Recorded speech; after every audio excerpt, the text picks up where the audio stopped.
This podcast is part of the Deluxe Edition Network. To find other great shows on the network, head over to deluxeeditionnetwork.com. That's deluxeeditionnetwork.com.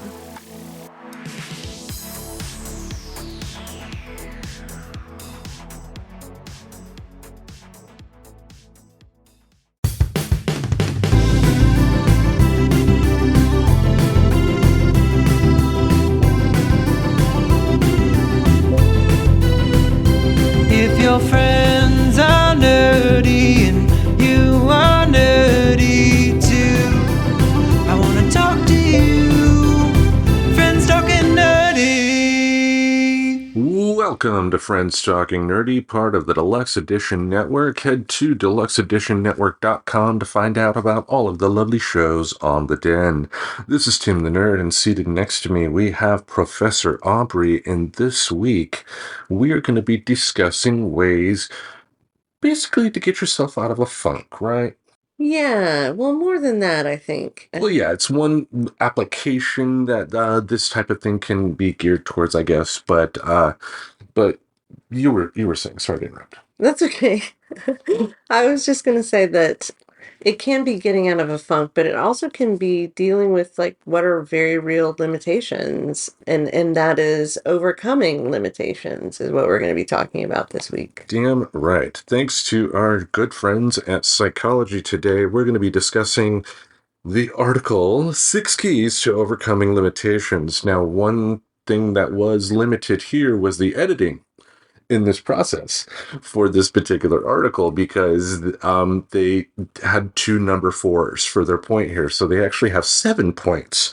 So it's 7 keys to overcoming limitations here. We do want to point that out because, you know, as always with anything that we talk about in regards to Psychology Today, we highly do recommend you take the time out of your day to read this article here. Like with Psychology Today, I would say these articles are more, I guess, introductory level type of ways to talk about these particular topics. I'm sure there are more dedicated places online that will have a lot more in-depth stuff about this type of talk. But for Psychology Today, for like something you can read during your break at work or in a line at the grocery store while you're waiting to get to the cashier, I think it is not a bad thing.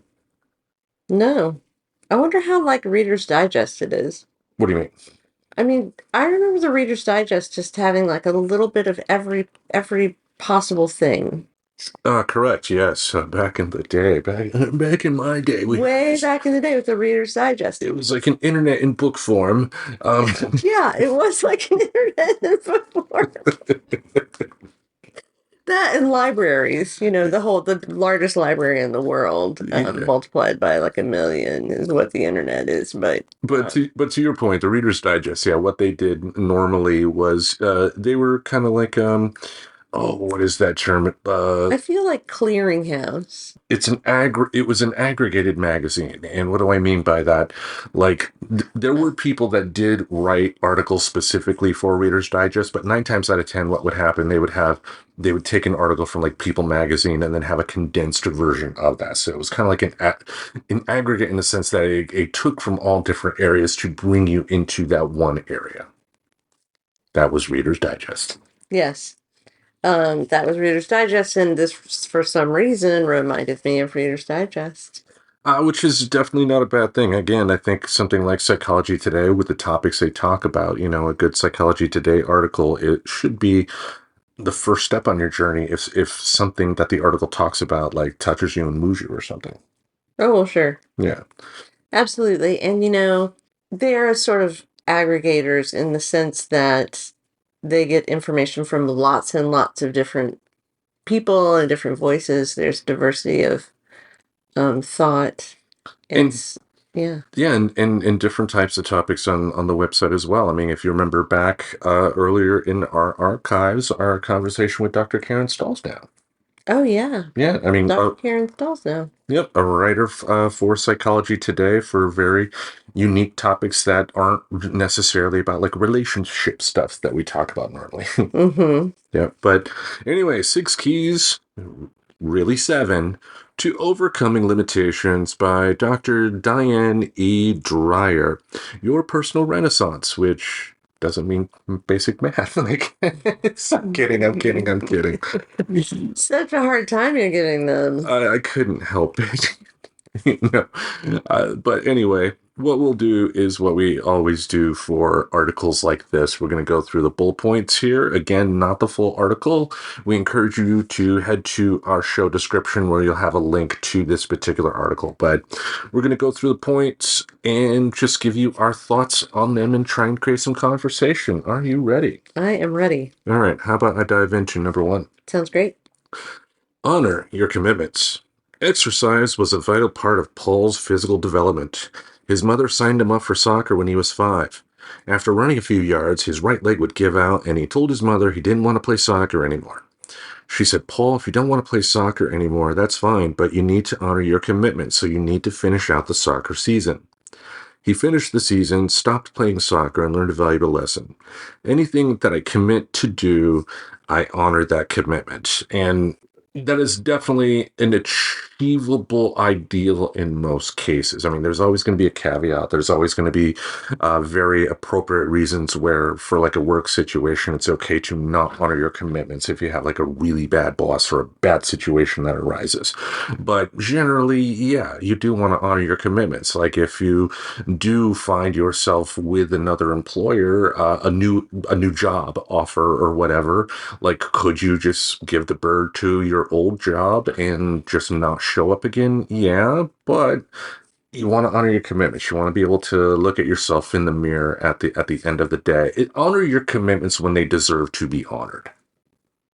When it comes to employment, other things, honor your commitments. Honor your commitments. Right. It gets complicated when it comes to employment. It really does. But in other realms, the idea of following through on things that you say you're going to do, people like that.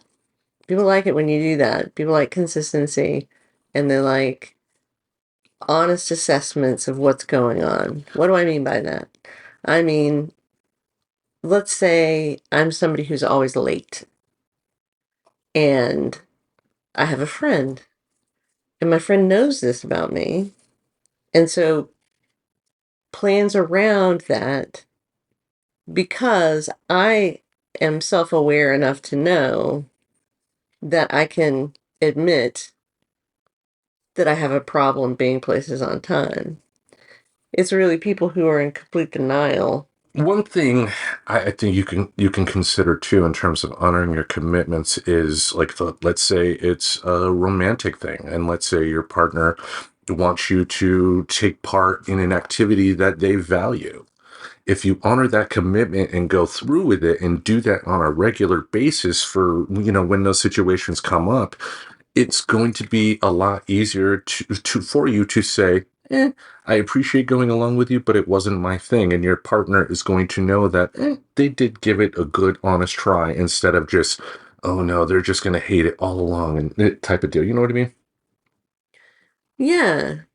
It's a lot more easy to accept that your partner is not interested in something if you know they actually did put the effort in to give it a try. Yeah, that is absolutely true. We've had that happen with, say, Princess Bride. Oh, God. And I took a pie in the face for all of you folks at home just for that. We also did that with Little Women. Mm-hmm. Well, but what I found out with the Little Women experience is it my favorite movie of all time? By no means, but I did discover a director who actually interests me in Greta Gerwig. Gave me a chance to see Florence Pugh in action in something much different than what I'd seen her in before. She played Paige in the Fighting with My Family WWE movie, and also was Black Widow's sister in the Black Widow movie, the young blonde lady. Gotcha. Yeah, but it was good seeing her in, what was considered traditional dramatic fare and not the flashy, I'm going to kick your butt while looking great in spandex. Yeah, it's interesting the arcs people go on, right? Some people start with a very dramatic, they perform on stage or whatever, and other people, get a chance to do things that they want to do because maybe Look at Nicolas Cage. Like before he became Nicolas Cage, he was winning Oscars. He won an Oscar for Leaving Las Vegas, and then he started doing the action movies. Right. Exactly. It's all about your interest. But how about you dive into number two? And this is going to be a really long one, folks. So get your popcorn, be prepared. This is going to be the next 3 hours or so of the show, this point here. So number two. Number 2, look for solutions. Paul's mother taught him to be a problem solver. When he'd come to her with a problem, she'd search for a solution. So he learned that if I had a problem, there's a solution. You see what I did there, people? Anyway, go ahead. Yeah, I mean, this one, when I read it, I thought to myself, this is not very substantive. It just kind of says, when I have a problem, she'd help me find a solution. So I learned that if I had a problem, there's a solution. If he has a problem, she'll solve it.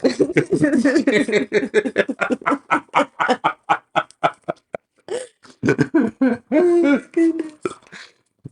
To me, this seems a little on the simplistic side, but the spirit behind it I can actually get behind, because you do want, it is easy, especially in like depressed moods, for your brain to say there are no solutions and just give up. And if you constantly have that mindset of there has to be a way, to get to the next step, for whatever thing you're facing, I think it does make it gives you that little glimmer of hope in really dark times. Mm-hmm. So yeah, it's like the Kobayashi Maru from Star Trek. I mean, there are going to be times in your life where, yeah, you're going to find yourself not really having a solution on how to fix something, but you still have to go through with it. And I think, yeah, having that mindset long term can make your brain trained to look for that light. Yeah. Yeah. Anything else on that profoundly long bullet point there? No, I mean, I think, optimism about being able to solve problems is very important, because if you think you're not gonna be able to solve it, Ice, baby. you're gonna you're gonna be sad. I agree. How about I dive into number 3? Let's do it. All right. Positive self-talk. When Paul was 7, he had surgery on his right foot, which made a big difference. One day in gym class, the teacher said, "Okay, guys, run a lap." Paul thought his right leg would give out and the other kids would laugh at him. But because of the surgery, he went past the point where he usually had to stop and told himself, "Paul, you got this, bud. Keep going. Keep going." What a moment of inspiration for a young person. And we haven't told you what's going on with Paul. Generally, you got to go read the article to find out that important detail. But anyway, as a young person, when he was 7, having that feeling of I'm going to keep going and I'm going to keep trying, I think is really profound. It is. Now, kind of tying back into a topic we've talked about in the past when I talked about the Pete Rose documentary. I think that there are people that can go too far with that, in my opinion. But, having said that, I think, yeah, having that mindset of doing what you can to push yourself further. Like Joe Perry from Aerosmith, when he first picked up the guitar, when he first started trying to play and his fingers started getting sore from the strings, like what happens to anybody picking up the guitar for the first time, and he thought, "Ow, I don't like this," and put the guitar down, we would not have had his involvement in Aerosmith. And it's pushing yourself to go further, especially too, taking the idea of a musical instrument, understanding that it is going to take time. You have to push yourself further. Now, you don't have to be an Eddie Van Halen type, but if you keep pushing yourself further, you're going to find new things to play. You're going to find new sounds. You're going to find new songs. You're going to get better. Absolutely. Yeah. Well said. All right. Well, How about you go on to number 4? Okay, number 4, the first number 4. Set a goal for yourself. When Paul was 12, his parents divorced and he changed schools. He was the new kid who walks with a limp and holds his right arm differently. He could not make friends and was bullied. When dealing with his sadness and anger, Paul turned to the problem-solving mindset, deciding to set a goal that helped him ignore the noise with being bullied and teased. He set a goal to make the varsity baseball team in high school, played baseball summer, fall, winter, and spring, and practiced on his own. And one thing we did forget to mention at the top here, Paul, as described in the article, does have cerebral palsy. So, which is why he had to deal with the medical stuff that he did, as well as the limp and everything. Right, spoiler. Yeah. You had cerebral palsy all along. M. Night Shyamalan, eat your heart out, right? Right. Yeah. I mean, I think it's an important detail to understand how. A physical limitation is still something that doesn't have to limit you. Right. Right. And we all have limitations. We absolutely all have limitations. Yeah, and you want to be realistic about it too. Like myself at age 47, with my athletic ability being what it is, I think my days of dreaming about being in the NBA are probably done. But there are other goals that I can still achieve, you know? Yeah, absolutely. You should definitely have those movement goals because the more you move now, the more you'll be able to move later.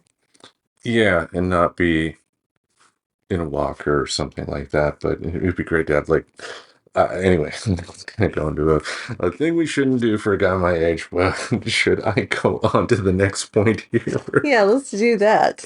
Before I dig a hole for the show any further. All right, number 5, find a support community. Paul's Little League coach noticed his strong commitment to baseball and asked him about his goals.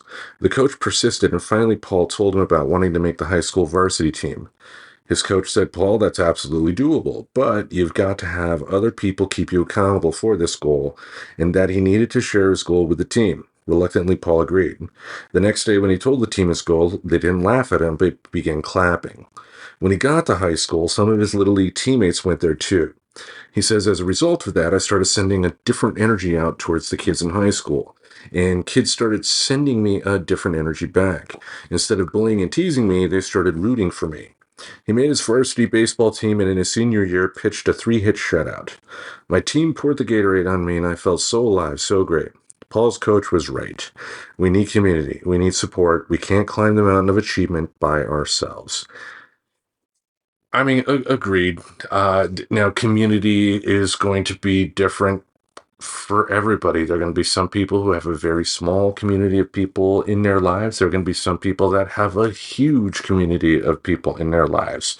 It depends a lot on, social ability. If you're a major introvert, you may not necessarily have the biggest community in the world, but that does not discount the power that the community that you do or that you are involved in has.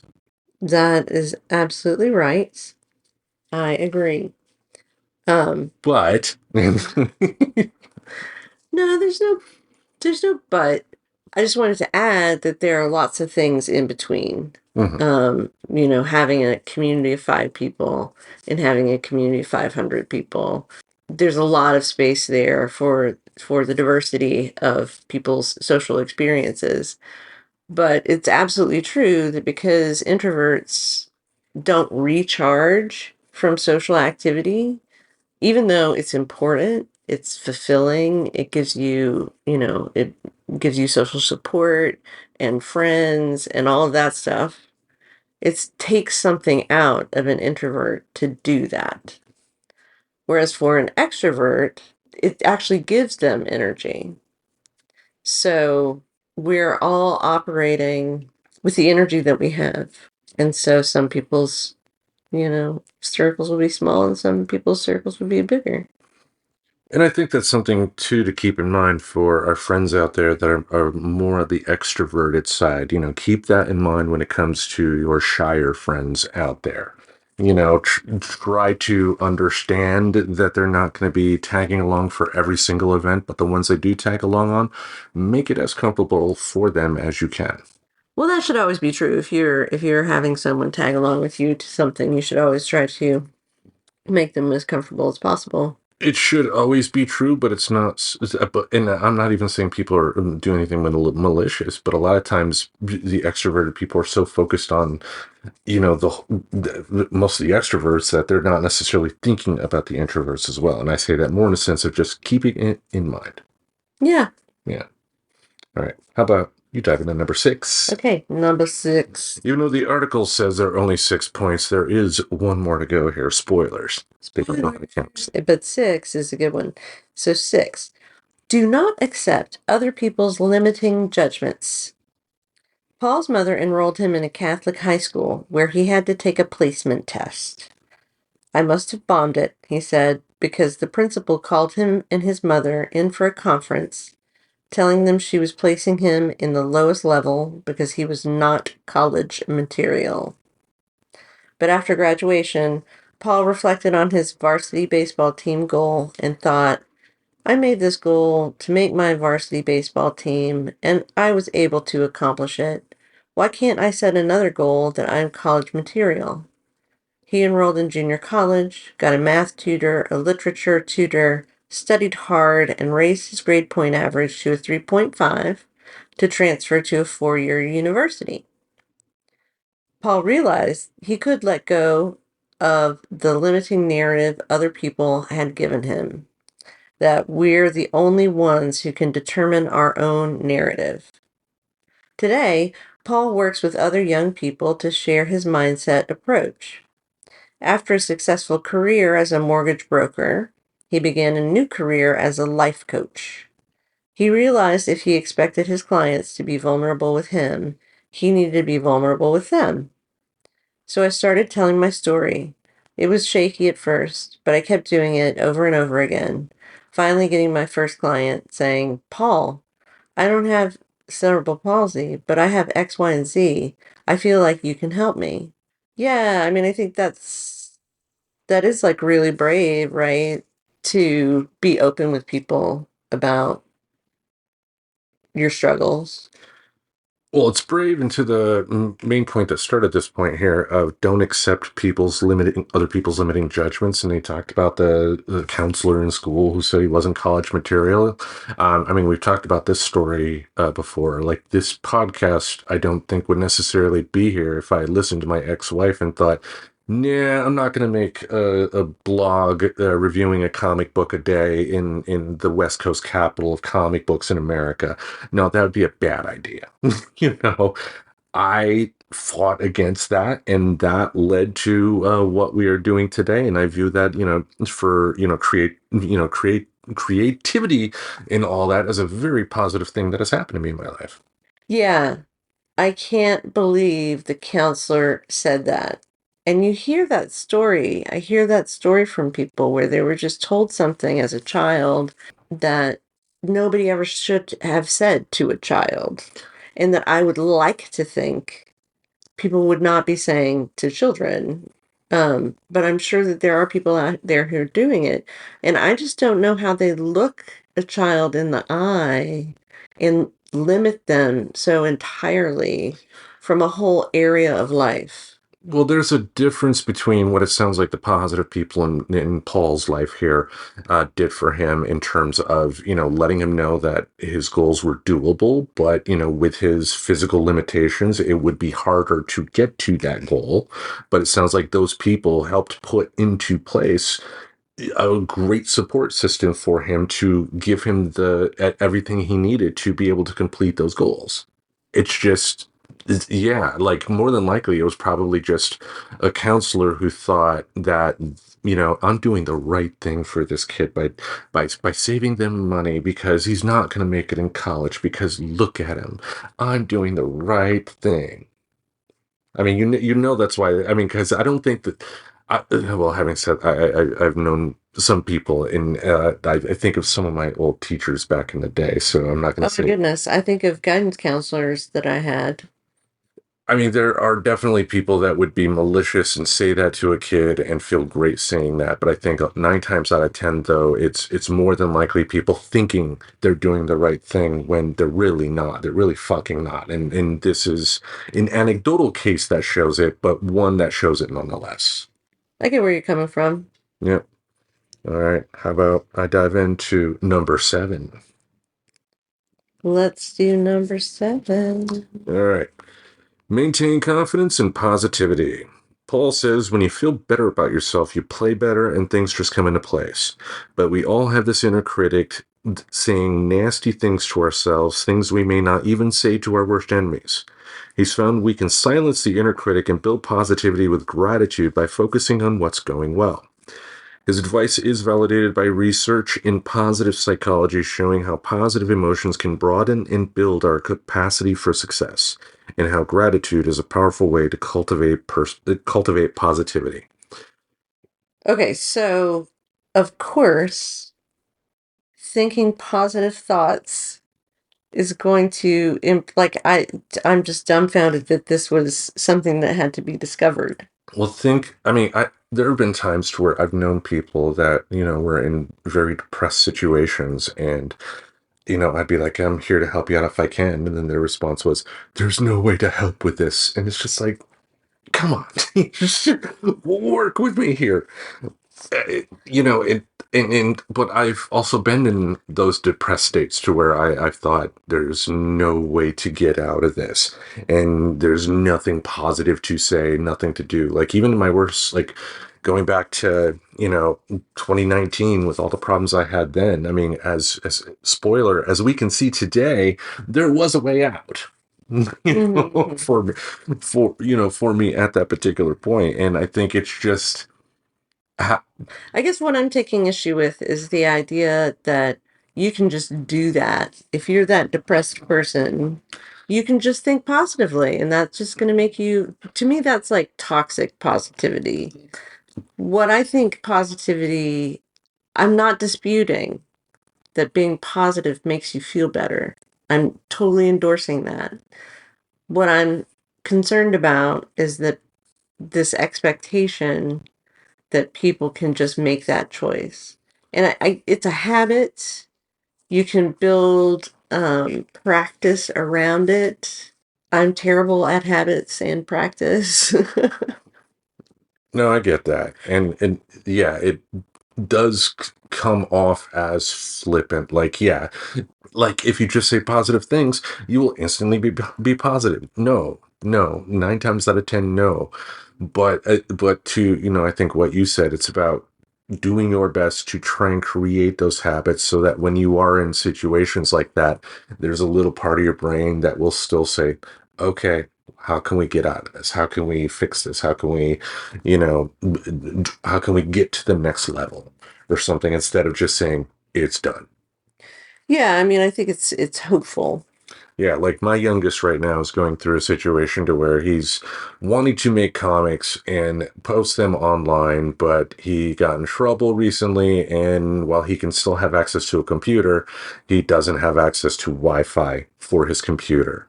And to him, that's the end of the world. And like I was just having a conversation with him today of, I'm gonna stop being a content creator online. It's like, calm down, take a breath.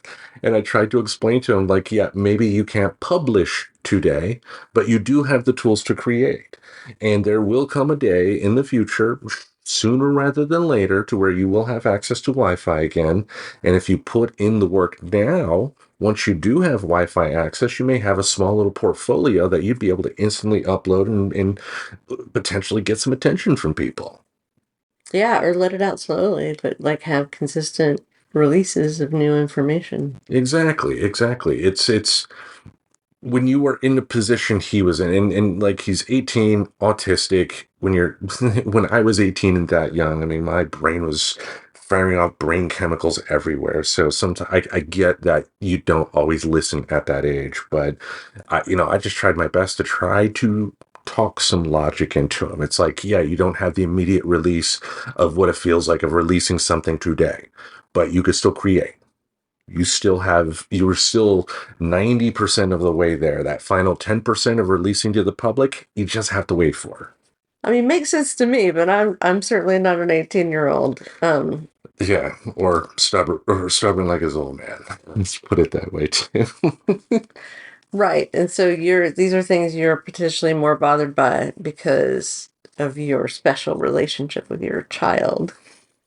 Yeah, I mean, I just want, as a parent in my position, to be able to just talk some logic to him. I want to be able to tell him my experiences.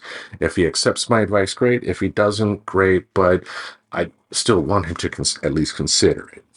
Because I try to tell him all the time for, stuff he talks to me about, like, I am older than you.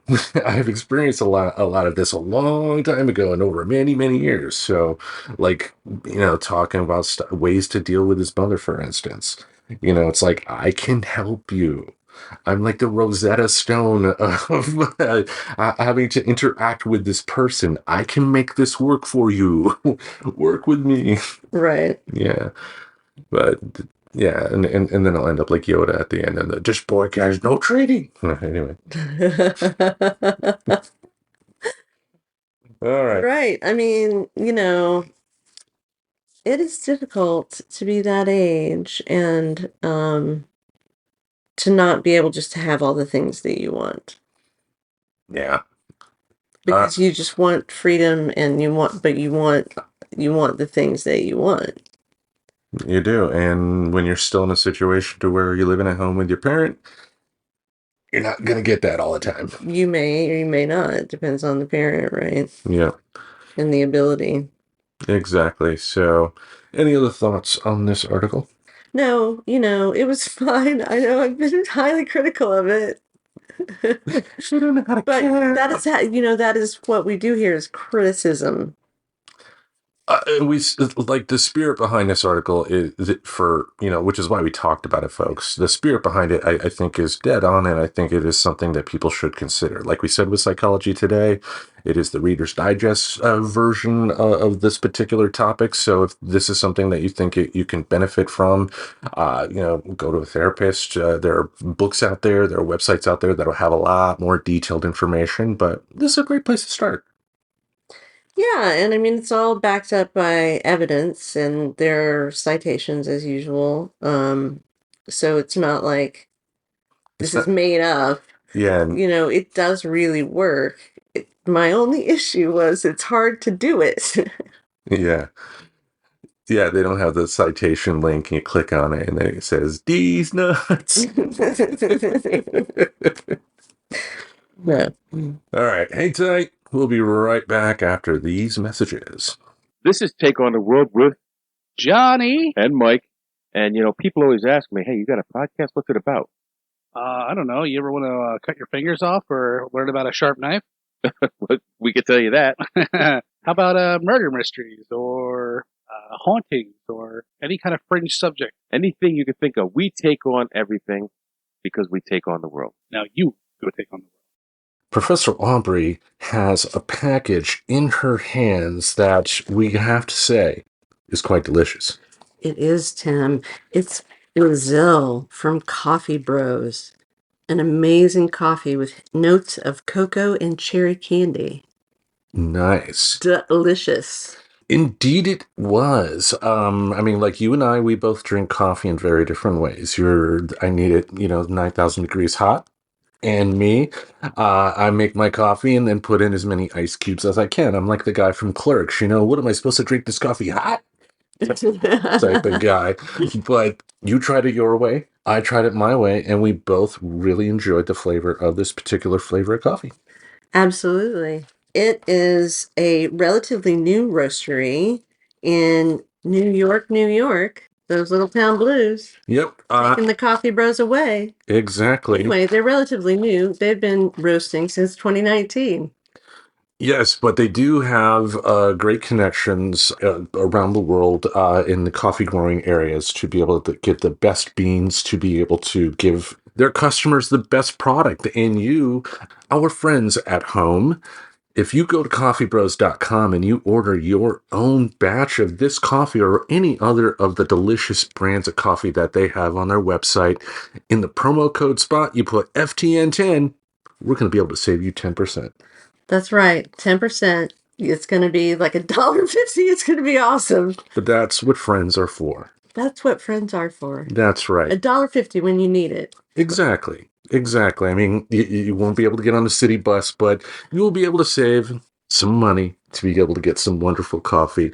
Again, head to coffeebros.com and in the promo code box, put in FTN10 and you will be able to have some delicious coffee. Yep. Drink away, people. All right.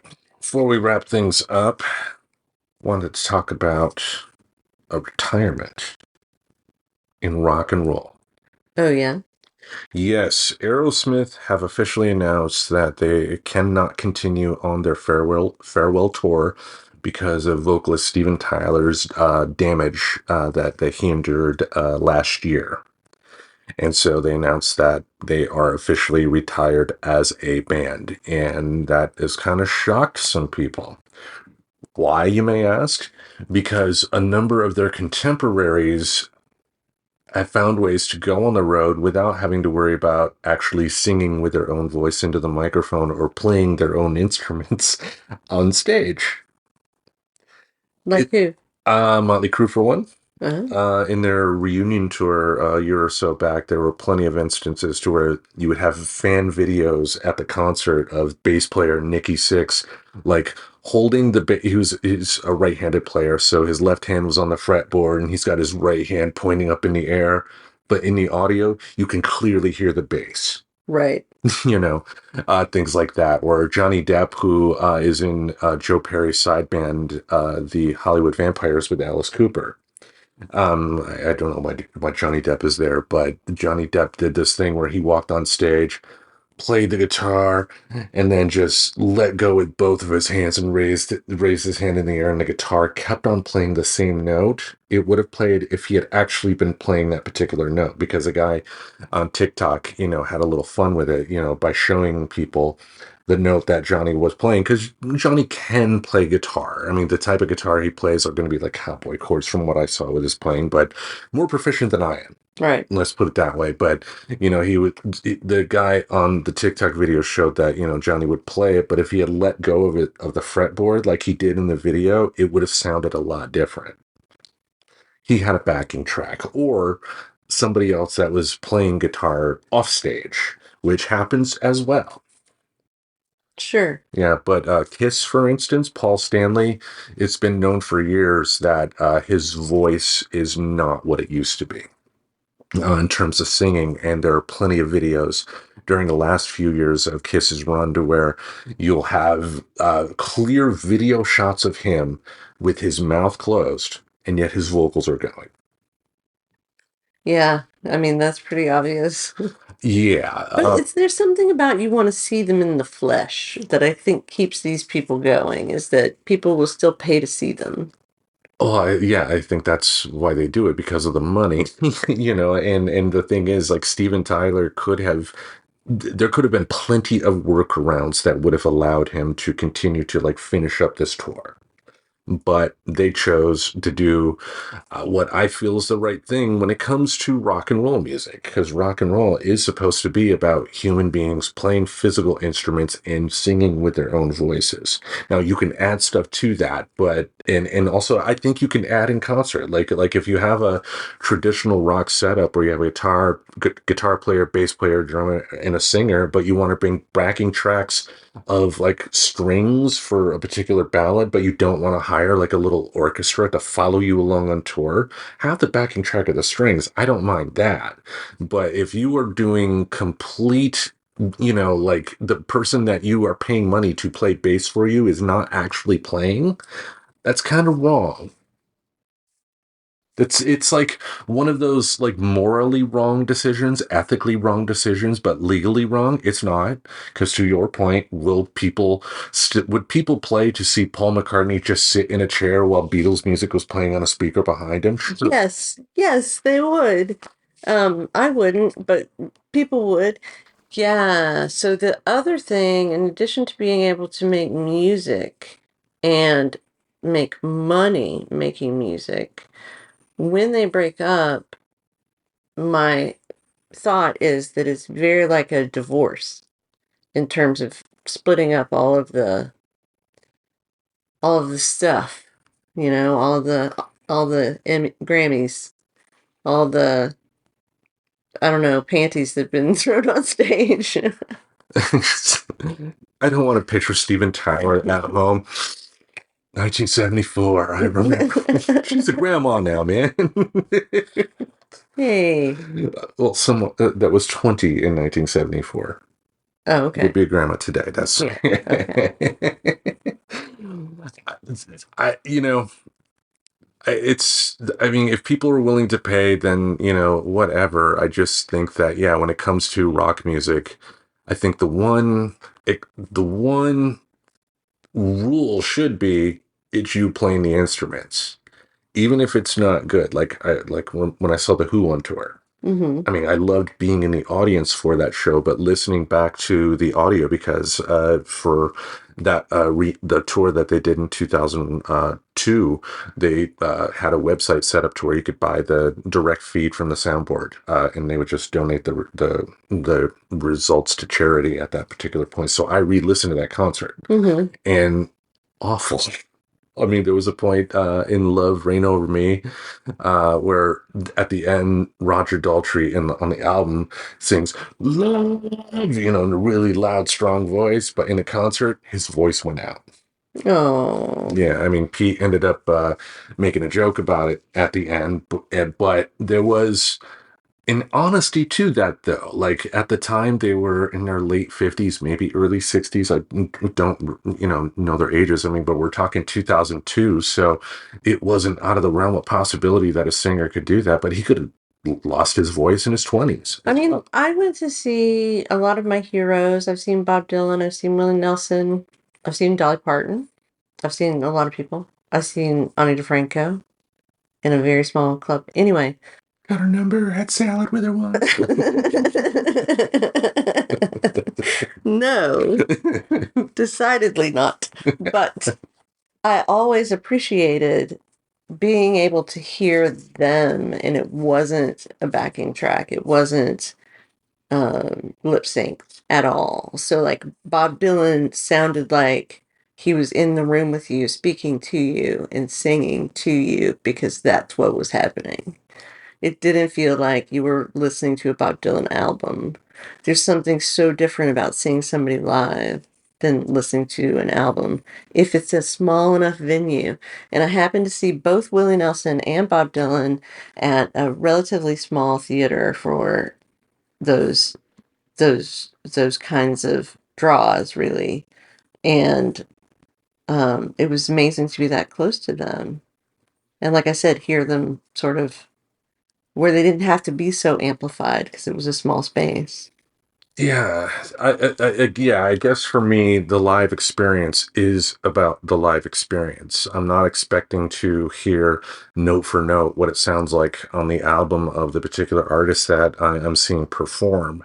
And especially if it's a legendary performer, even if like Pete Townsend at his absolute worst is still entertaining as hell to watch.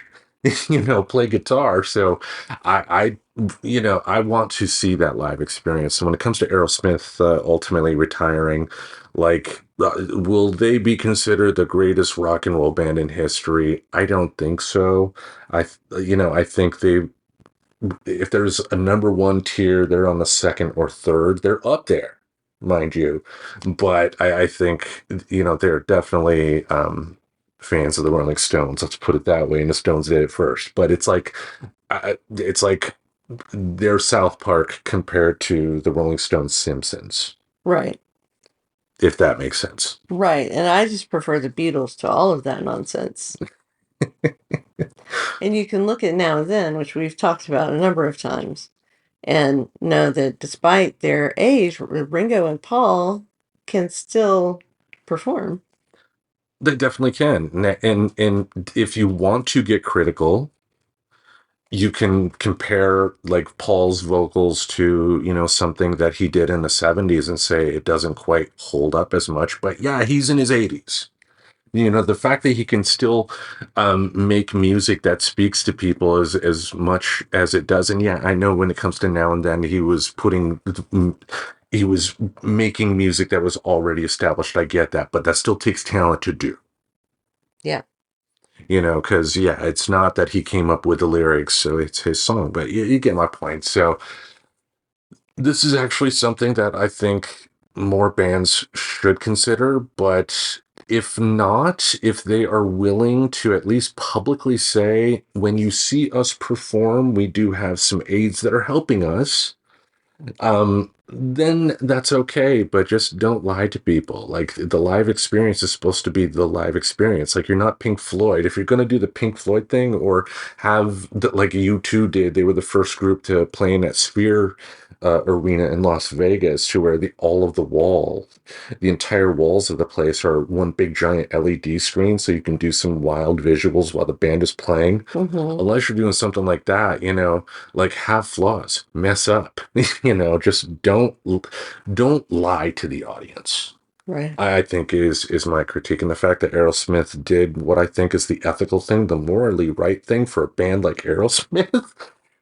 I think more bands of their era should consider that if they don't have the tools to perform at that biggest stage. You could do a Rod Stewart thing, and I guess if you want, and work at a show in Vegas. But again, if Rod Stewart's vocal started giving out, he should retire too. Yeah, and I don't know why they don't want to retire. I certainly do. No, well, I mean, I know they don't want to retire because of the huge paychecks that come their way. I mean, it's music companies have killed the recording industry so much that they have to continually rely upon these older bands now, thanks to how streaming and downloading music really changed how people consume music. Right, so we don't have big bands like that anymore. Yeah, it's not that we couldn't, but the record companies just aren't going to push them because, much like movie companies, they want to go the safe route. And they want to use assets they already have. Yeah, like I remember a Frank Zappa interview where he talked about how for as much criticism of record executives in the 60s that he said he wished more bands had the luxury of debuting during that time, because he talked about his own band, the Mothers of Invention, one bizarre band, if you've ever heard one.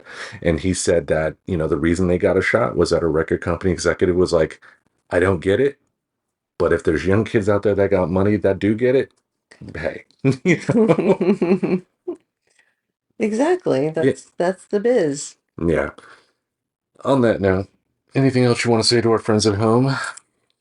Just have a great week, friends at home. That's right. So, for the most electrifying professor in podcasting today, each Monday we'll have something in this podcasting space to entertain your ear holes. Until we meet again, we bid you adieu.